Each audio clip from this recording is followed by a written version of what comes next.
So, with that inspiring keynote, folks, it's now time to get started with our first panel of the day, their flagship panel, the five-star employer best practices in veteran recruiting and hiring. It's highlighting organizations that have excelled in creating veteran-inclusive workplaces and have earned our top-ranked Vets Index's five-star employer designation. Not easy to earn, but these folks are in the top 20% of employers that have taken part in our survey, and that we're looking forward to having them all here today. Panelists, please do join us on the virtual stage. Attendees, remember to submit your questions over in the Q&A box to the right. We will save them a little bit of time at the end for some discussion. Okay, we've got Keith, we've got James, we've got Richard, and Tom is on his way in. Okay, all set. All righty, everybody's here. Fantastic. All right, everybody, we're very excited to have these leaders from organizations recognized for their commitment to hiring and supporting vets. First off, Keith Cassant, Veteran Employment, Veteran Recruiter, Military Programs and Skill Bridge Manager. Next up, we have James Chrisman, Senior Engagement Leader, Workforce Development, Veterans and Disabilities from Con Edison. Richard Moore, Program Manager, Military Outreach Program, General Dynamics Mission Systems. And Tom Downs, Director, Talent Operations and Programs, Booz Allen Hamilton. So over the next 40 minutes, we'll focus on best practices in veteran recruiting and hiring, highlighting actionable strategies, and leave time for audience questions at the end. So let's start it off with a few framing questions. So to Keith, we'll go to first. You've been directly involved in veteran recruiting and skill bridge programs quite a bit. What has this recognition as a Vets Index's five-star employer meant to you personally, and why is it important? Validation. So, I mean, my agency, Cybersecurity and Infrastructure Security Agency, CISA for short, is always prided itself on being, veteran. I'll actually probably talk later about veteran ready rather than veteran friendly. But all that to say, earning the five-star employer rating just validates the fact that we truly do, we seek out and not just say we're veteran friendly, but we actively seek out the veteran community for employment. We provide them, we try to retain them. We see the value that they bring to the table. And it kind of lends more credibility to what we're trying to do as an agency, even with our mission of, national security and protecting the nation's critical infrastructures. And we know the value that the veterans bring to that mission. So, it's credibility, it's validation, and it's awesome. Yeah, great. Thanks a lot. And we'll go to James next. So James, veteran recruiting and hiring look very different across industries. How does Con Edison define success in this area with recruiting and hiring? Good afternoon, everybody. Hopefully you can hear me. How do we define success? I mean, we are a very large utility in the New York City area. We look to fill technical roles. That's probably our bread and butter. And we dip heavy into the U.S. Navy as well as the U.S. Air Force because we manage a lot of power plants and we have a lot of very technical positions out in the field that Navy ratings and Air Force MOSs kind of blend in almost exclusively. So we're always seeking avionics folks, machinist mates, engine men. Even for a construction side of the house, we're looking for CBs, Red Horse, combat engineers. It's good to hire folks at all levels of the company, from entry level all the way to senior engineers. And it's good to see them get promoted through the ranks, as well as get recognized internally inside Con Edison. And it shows that our veteran hiring initiatives are successful. To date, we've hired, since we've started a few years back, our Veterans Employment Initiative, we've hired over 500 former and current military members because we also focus heavily on the National Guard and Reserve components. Especially in New York area, we don't have too many active duty military bases. So we do lean heavily on our reserve forces. And it shows in our hiring. We're probably 20 to 30% of our yearly hires do come from that cohort. So success for us, to be honest, is numbers. How many people we can bring in each year, and then how many of those folks can we retain over time? And I think our last count, we're about 92% year in, year out of retainment. So I feel that's pretty successful. We'd like to be 100%, and we're working on it. But that's pretty much where we're at. Those are great numbers and really great way to measure. Let's go to Richard next. Richard, what's the biggest misconception that you hear about hiring veterans, and how do you address it? For me, personally, the biggest misconception that I hear specifically from hiring managers is the lack of the skill sets. And the greatest disconnection there is the transitioning of military skills into the private sector. So a lot of times I have to have one-on-ones with hiring managers so that they can understand what that connection is. A lot of times a rate, an AFSC or an MOS may not match up with what we're looking for at 100%. So where I sort of try to shed some light on the situation is thinking about at what percentage does the service member actually match that position, and then just shedding light on these are individuals who are quick learners and they're loyal. So they're not going to give up until they actually are able to complete whatever task you put in front of them. So a lot of times I have to bring those unique skill sets to the forefront. And I would say about 70, maybe 80% of the time, they actually come around. But for me, the biggest challenge is getting someone who may not have ever served, or like myself, I've served in 2 branches, but I don't know all of the rates, AFSCs, and the MOSs. So even for myself at times, it can be a challenge. But I have to look at other avenues to bring to the forefront that, hey, your veterans, your transitioning service members, your military spouses are viable candidates. Great. Appreciate that. Thank you a lot. Tom, can you walk us through one veteran recruiting strategy that Booz Allen has used and found very effective, and why it might work pretty well? Sure, and probably like many other folks on the call or on the panel, I should say, is also the DoD Skill Bridge program is probably our bread and butter, honestly. I mean, we do all the cookie cutter job fairs that other organizations host, and we kind of do the pay to play with all those different vendors. But the biggest one, it's just, again, give us the most success, is the DoD Skill Bridge program. And we don't go through Mothership DoD for that partnership. We go through a kind of intermediary. We go through the group called Hiring Our Heroes, is a U.S. Chamber of Commerce Foundation organization. We go through them. That helps us not have to sign multiple MOUs and NDAs and everything else. They take care of all that paperwork for us before we get the candidate population to come forward. But I kind of look at it, jokingly, as it's like an adult internship. We're bringing these folks forward we only do 10 to 12 weeks versus 6 months, but we bring them forward. They're interviewing us. We're interviewing them for that entire time. And we have a phenomenal conversion rate post, what we call a fellowship. We're about an 86, 87% conversion to hire. And then on the retention side of it, kind of back to the question you asked, Richard, it's, we use that as a kind of a testimonial that we're not just going to be a flash in the pan with these hires. They're going to be here for the long term. And we're at about a 90, 92% conversion to stay 1 year post day one start. So it's just another great way for us to show them the talent, demonstrate the talent, versus just having a series of 30-minute interviews and then making a go, no-go decision. They're here with you as a teammate for up to 3 months. Then you can make a solid decision, and vice versa. Then make a solid decision about us as a place they want to go work. Oh, great. Thank you. Thanks a lot. All right, let's dig into some more practical questions, more practical steps that organizations can take to build out award-winning recruiting programs. We'll go back to Keith. From your experience, Keith, what approaches or strategies have helped you translate military skills into civilian roles effectively? What programs?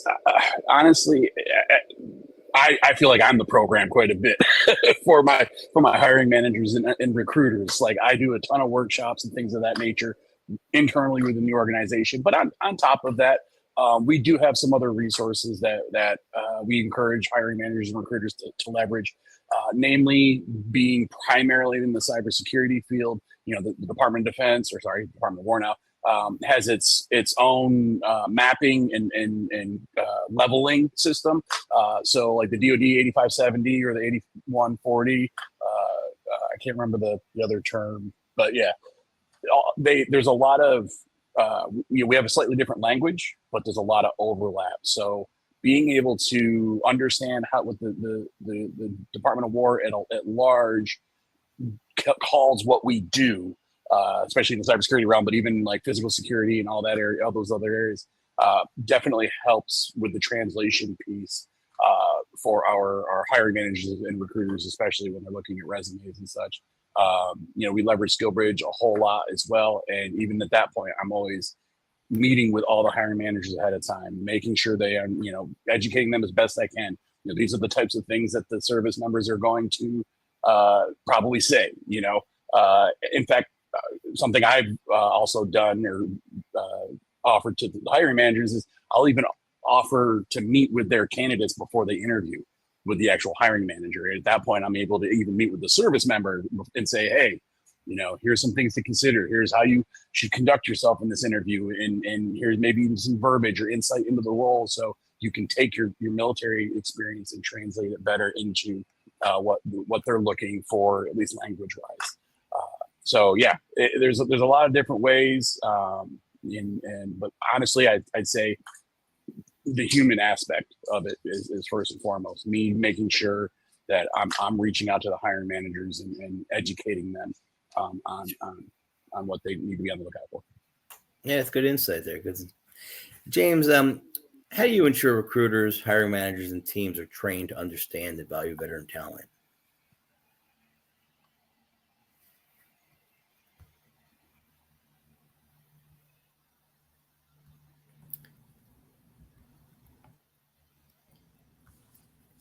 You're on mute, James.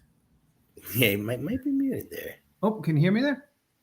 Now we do. All right, great. Sorry about that. Hey, I was just saying, I think Keith hit it on the head. There's a lot of hand-holding that has to be done from time to time with hiring managers. I work for a large utility, but we could have up to 25, 30 different hiring managers that may be in the position and then they're not, then we have somebody new.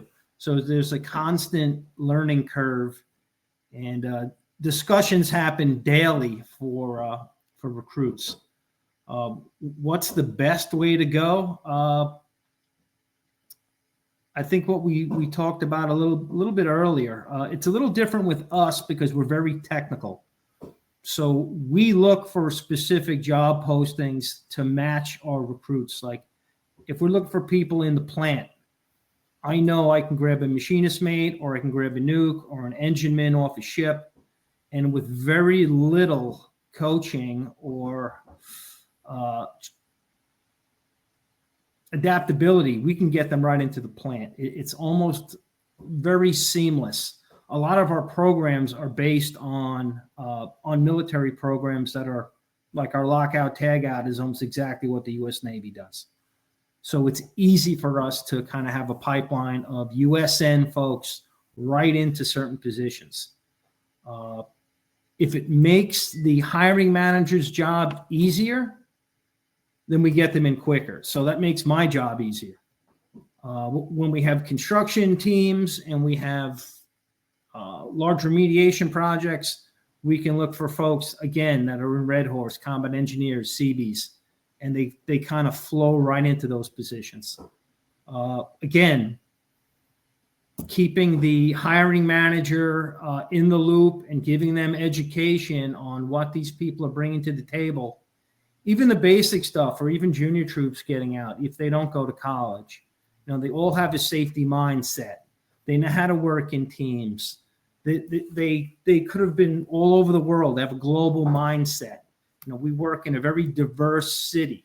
So it's good to have people that have traveled around a lot, that have dealt with different people.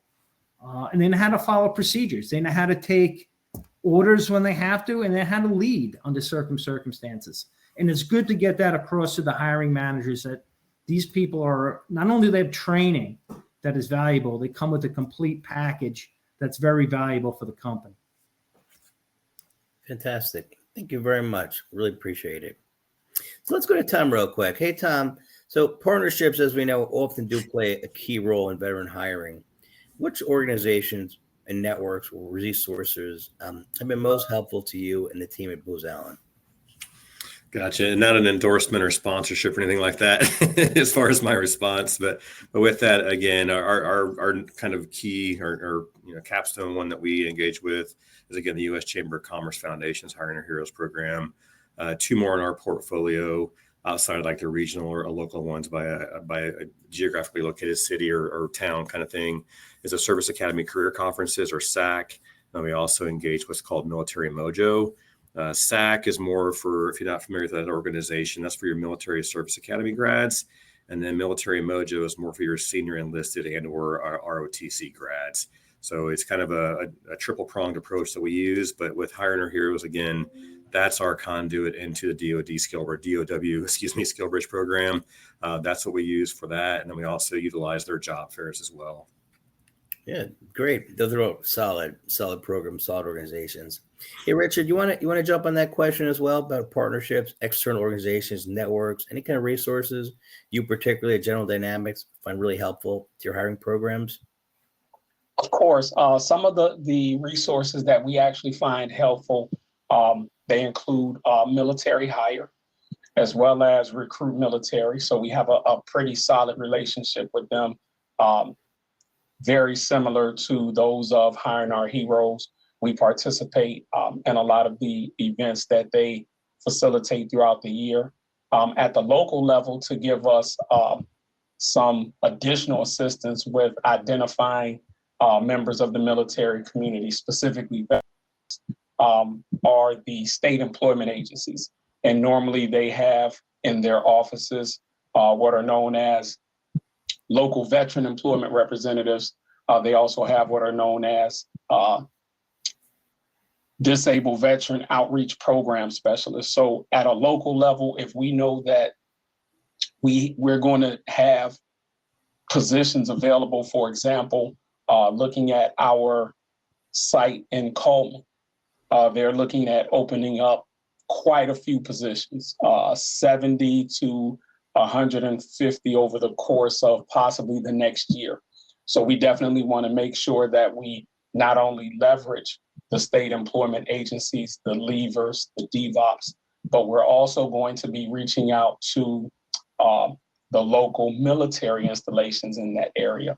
I find reaching out to the military installations, it gives us as employers a heads up.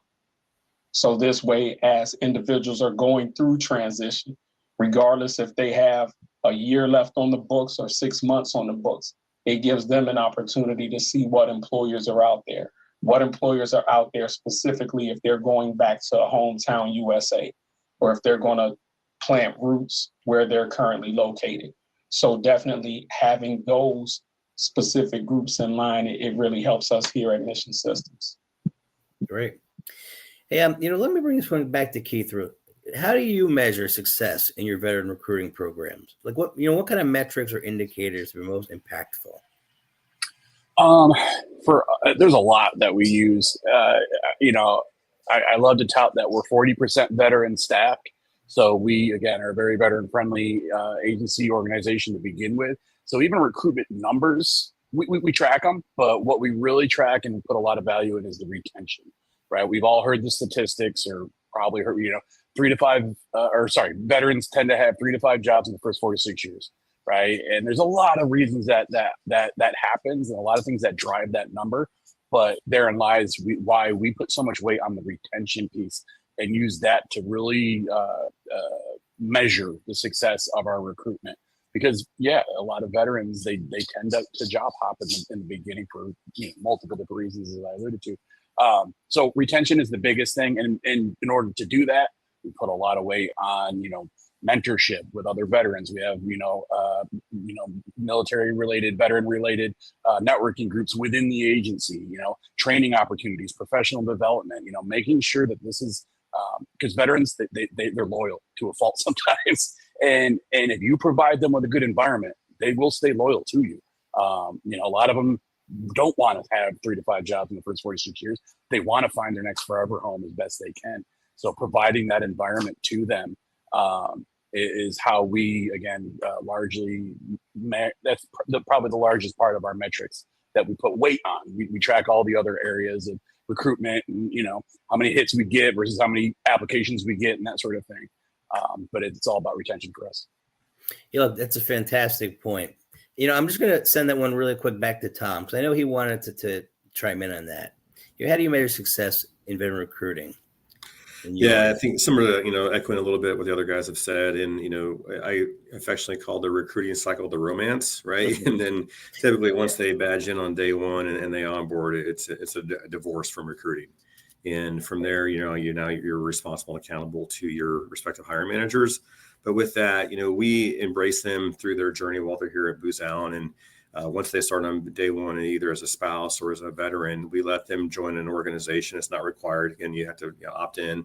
And we have a military community and also a military spouse community, and they're critical in the retention efforts. We put everyone who wants to join through a 1-year mentorship / buddy program, and we help them integrate into the organization, navigate how to select benefits, navigate the organization, navigate just every company's got politics, man, and helping them understand how that works, the ins and outs, how to build their spider web here and meet new folks outside who's in the little cubicle city and all that kind of stuff. But retention is critical. I mean, you're investing time and dollars into these programs, and you have to show not just the hires, you have to show the retention. And, James was mentioning that as well as earlier, and we're very similar to his organization. We're veteran founded, and we're hiring about 33% of our organization's hires are veterans or spouses or guardsmen and reservists. And our overall population is about 34% strong military community. And you have to have that volume of numbers to quantify what you're doing. And does it got to be 30%? No, it could be whatever you all are at on your respective journeys. But for us, that's been our continuum, is right around 33% is our norm. And if something's not happening there, we're monitoring the funnel to make sure they're applying, how fast they're coming through the process. And then last is on the ROI metric. I've got 4 folks. That's all they do all day, every day is recruit, assess, and engage with military spouses and military veterans to make sure they can come through the process faster. We help them get to the door, knock on the door, then we kind of step back. The process has to be fair and equitable, but we will coach them up until they knock on the door to come in for that interview. That's a great answer. So, what? Let me actually ask James this question. How do you identify high potential veterans in the early stages when they're first, coming to you, or, the resume might be crossing your desk, or you may be meeting them at an event? How do you identify those high potential vets in the early stages? I think all of us can pick up on that right away. It's not only the resume and the experience, it's the attitude. I mean, Sure. When you meet somebody, it's, if you do this long enough, from day one, when you run into a top flight prospect, it's kind of strange because we talked about retention as well. I have the pleasure of also being the reserve coordinator for the company, as well as we run the mentorship program for our veterans. So we're constantly bouncing back and forth with people from day one to 6 months deep to 10 years deep. And we also have, we're split union and management. So they also have, they have different concerns on both ends. But as far as top performers from the start, and you have to forgive me, I'm very Navy biased, enlisted and an officer for over 3 decades. I tell folks to leave a lot of things on their resume where others may pull it off. What they've done on active duty, I'm interested in that. Certain qualifications, even awards they might have won overseas.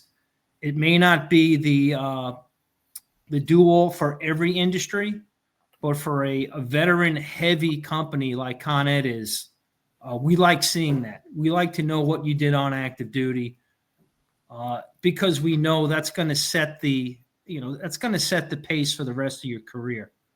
Coming off active duty, going to school, or maybe working in the trades or working for a similar company, and then coming to work for Con Ed is something that we we definitely appreciate and we actually look for. So again, circling back, high quality candidate. It starts with a good resume and a good, really a pre-interview, because everybody that we push forward to a hiring manager, we're already going to have discussions on what they want to do and where they are. That's pretty much where we're at. Okay, no, that's good. That's great. You know, I'm gonna toss this next question to Richard. Richard, how do you maintain engagement with candidates throughout the hiring pipeline, from first contact all the way through to the hire? Well, basically, one of the things that I do initially is identify a top quality candidate, and I then go into mentor mode, because a lot of your transitioning service members, veterans, and military spouses, they need that. And having served twice myself and understanding what they're going through, I automatically put on their boots. I put on their shoes. So this way, I go through the same process that they go through. Even though I'm currently employed, I still want to go through that process with them to let them know that they're not alone. So I automatically assume the role of the mentor.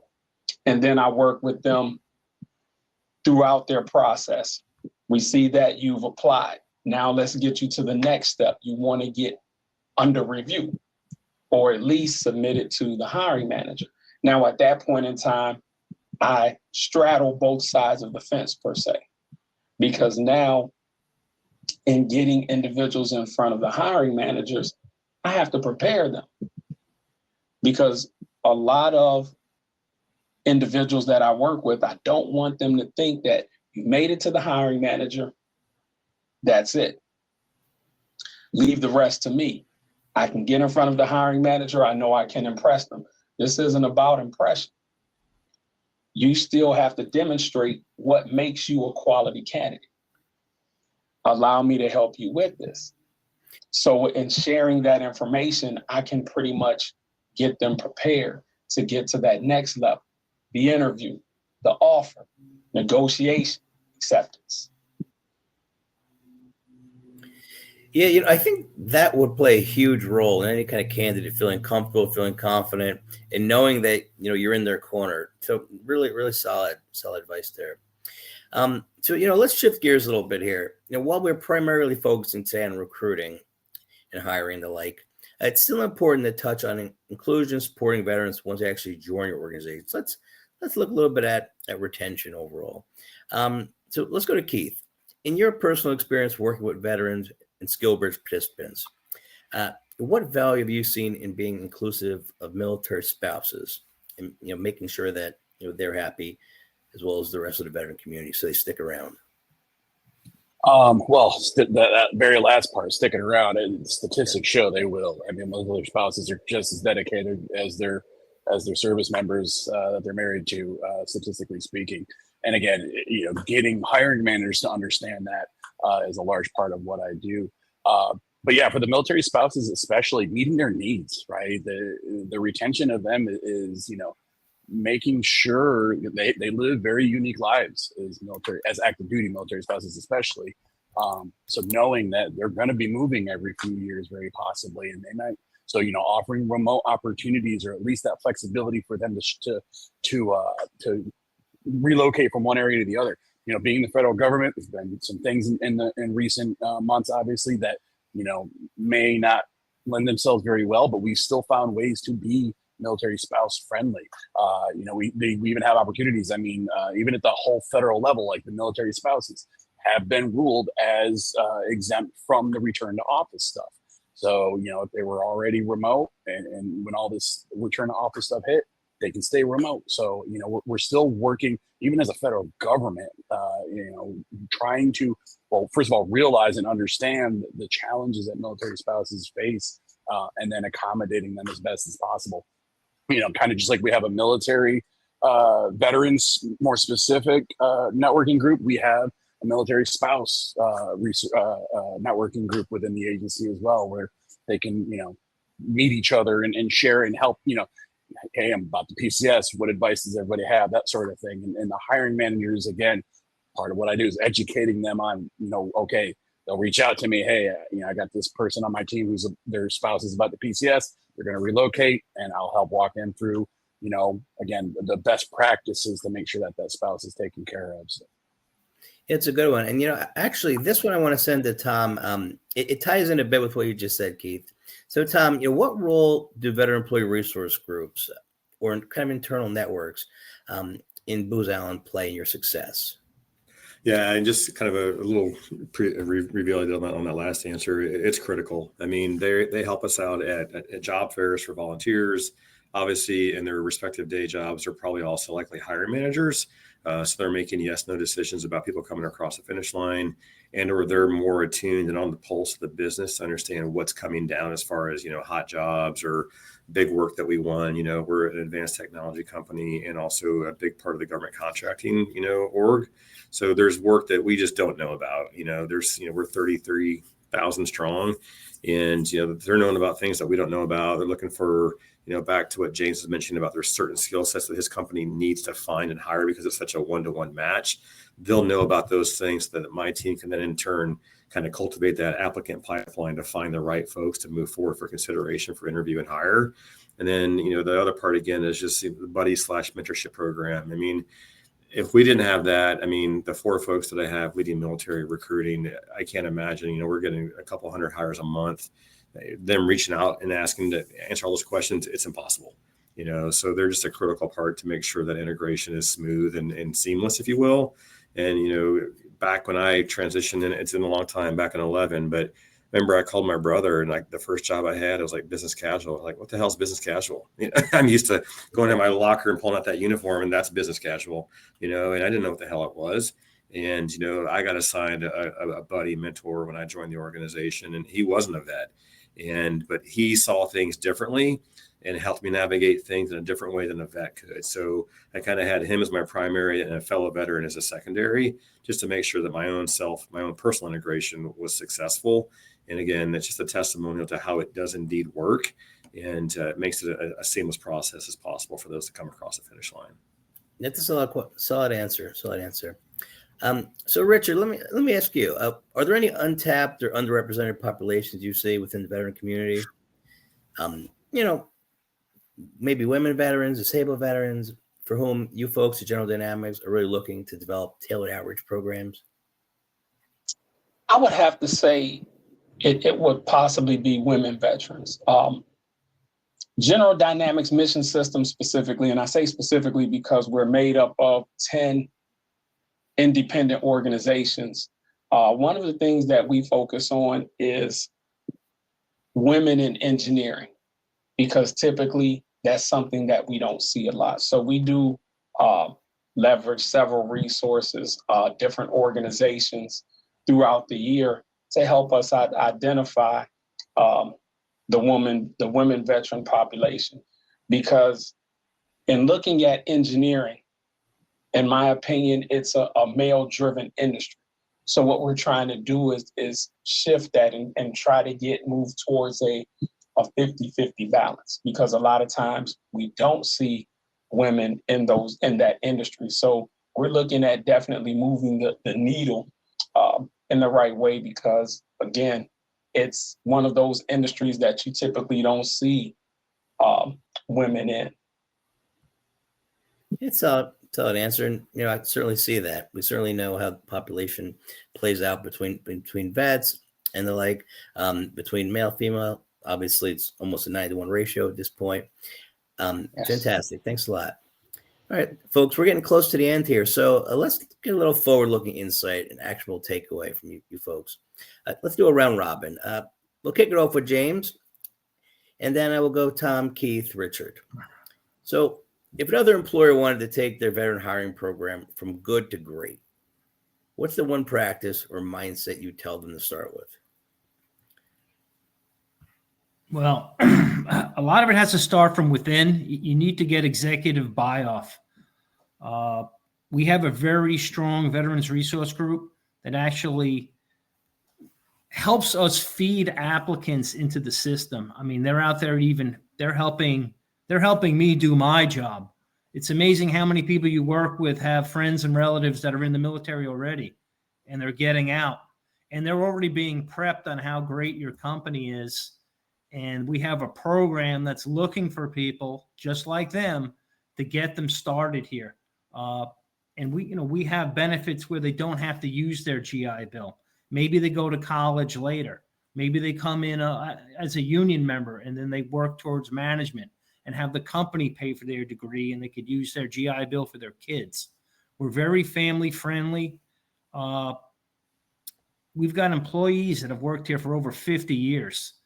And you can have, the grandfather was in the military, then the dad, then the daughter. So we try to have, I hate to make it sound fully military, and esprit de corps. So, our military folks are front line in every job posting throughout the company. I mean, we have almost 1,000 veterans working here. I don't know where we can do more than we're doing now, but I think having the executive buy-in, having a strong VERG, Veterans Resource Group, and using your internal and external networks. Again, we don't have too many active duty bases around here. So we have to, dare I use the term, we poach people from wherever we can find them. And after a while, you get your reputation as a solid company for veterans to work at. It gets out on its own. And then people just start coming to you. And so far, so good. It makes my life a little bit easier. And I know when Richard was talking a little while ago about getting more women into the utility and getting them started in non-traditional jobs, where better to find them than former military. These folks have the training and they can hit the ground running, and it's a win all around. Yeah, fantastic. All right, let's go to Tom, Keith, and Richard.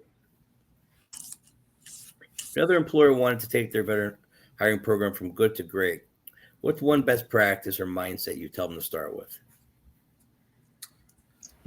Happy to start. I think a couple of folks in the chat on the right there. Happy to talk with you all one-on-one as well. And my secret sauce may not be your secret sauce, but it might help. So happy to share best practices. I think a testimony to that. None of us, to include either the panelists or those in the audience, none of us can hire every veteran. None of us can hire every spouse. But collectively, we darn sure can hire a lot more of them. And what works for me again might not work for you, and vice versa. Let's share those best practices, cobble it together, make our own recipe to make a bigger impact for our own organizations and our own teams. I think that's one. And then second, just you had to have the internal champions. Budget's always going to be a challenge, no matter what, no matter how many I'm hiring or not hiring or want to hire. I'm going through a budget dance right now for next calendar year, and you've got to have folks that are going to say yes, because there's always going to be questions, and people are always sharpening pencils and making sure that, what's the bottom line? You got to be able to have measurable outcomes. It's great to have the fanfare to get, this phenomenal recognition from you all. That's a benchmark. That's to make sure that we are indeed doing the right things. You hope you are. This is a way to make sure that you are. But again, at the end of the year, you got to talk about hires. You got to talk about impact. You got to talk about value add to the organization, because that's what equates to you getting dollars to make it all happen. Sounds great. All right, Keith, Richard, real quick, what's your take on that? Any kind of quick tips you might have for someone to take their veteran program from good to great? Yeah, so I would say, and I mentioned it earlier, I worded it as go from vet friendly to vet ready. Everybody says they're vet friendly. What does that actually mean? Being vet ready is where the veterans will see when they get in within the ranks. And there's a few major aspects that I encourage folks to work on and encourage their leadership. Because as Tom said, it's all about the leadership, buy-in sort of thing. But all that to say, long-term, right? Have a long-term plan. Service members, especially whether they did 4 or 40, the military is growth-based. Service members, veterans, they want that, they feel comfortable in that merit-based, growth-based type environment. So have a program in place for long-term service. Because again, they're looking for their forever home if they can find it. So set the environment for that to be just that. So career mapping, things like that. Also, again, professional development, things of that nature, ways to grow yourself and make yourself better. And as it was just said as well, I love that it was already said. I'm just going to hit it one more point: is your biggest recruiters are your veterans. It's just like the military. They say veterans are the biggest recruiters in the military. Your veterans are the biggest recruiters for your organization as well. If you're establishing a healthy, stable environment for your veterans to work in, they will sing your praises from the rooftops, and it'll be just a natural. People are going to come to you looking for it. So I don't know if I'll have another chance, but I'll just make that shameless plug too. Please feel free to reach out to me on LinkedIn. Happy to discuss this kind of stuff with everybody offline. Yeah, thank you, Keith. All right, you're up, Richard. Real quick, what do you got? Military community engagement. You need it. Oh yeah, absolutely. We can build programs. All of us have the skills to build them. We've built them with multiple organizations that we've been with. Once it's built, where's the talent? Well, how do we know where the service members are? Sure, we can all start at TAP. It should be your number one starting point. But outside of that, taking a look at your state employment agencies, looking for your local veteran employment representatives, your disabled veteran outreach program specialists. There's going to be some other organizations, but you want to make sure you have a solid vetting process for them. But ultimately, finding that talent. Most of our organizations are well known, so we have talent that comes to us. But what about that talent that doesn't come to us? Because there's 1,000 or 3,000 different organizations. We really have to go out and find those. So definitely that community investment, marketing your organizations. We all market. I see each and every one of you on LinkedIn every day, and that drives me to do what I do. So just definitely keep up the good work. But when you're looking to grow, once you've built that program out, identifying that talent. And sometimes it'll take a little bit of legwork, but I've seen each and every one of you at your best. And like I said, that drives me to go that much harder. Yeah, that's really good advice. Really, really great guidance there. Thank you, Richard. Thanks a lot. All right, folks, we've kind of run to the end of our normal time, but we'll take a question or two to keep things exciting. For all the employers on the panel, where do you publicize your available job opportunities? So what do you think are some of the biggest kind of bang for your buck places to get the word out about what you have to offer? I'll start because I'm quick. Federal government, 99% of all our jobs are going to go to USA Jobs. It just is what it is. I will just say, plug, there is another site. It's closely related to the USA Jobs site, but specifically for cybersecurity jobs. There is something called the DHS Cybersecurity Service. It is specific to cybersecurity jobs within the DHS umbrella, but it's separate. You won't find those jobs within the traditional USA Jobs website. And there's actually different pay salaries. I'll just throw it out there. We're paying possibly more, much higher than the GS pay scale because, again, cybersecurity especially, we're trying to compete with the private sector salaries out there. Yeah, definitely could see that. Hey, Tom, what about you? Where do you guys get the word out? Who's Alan?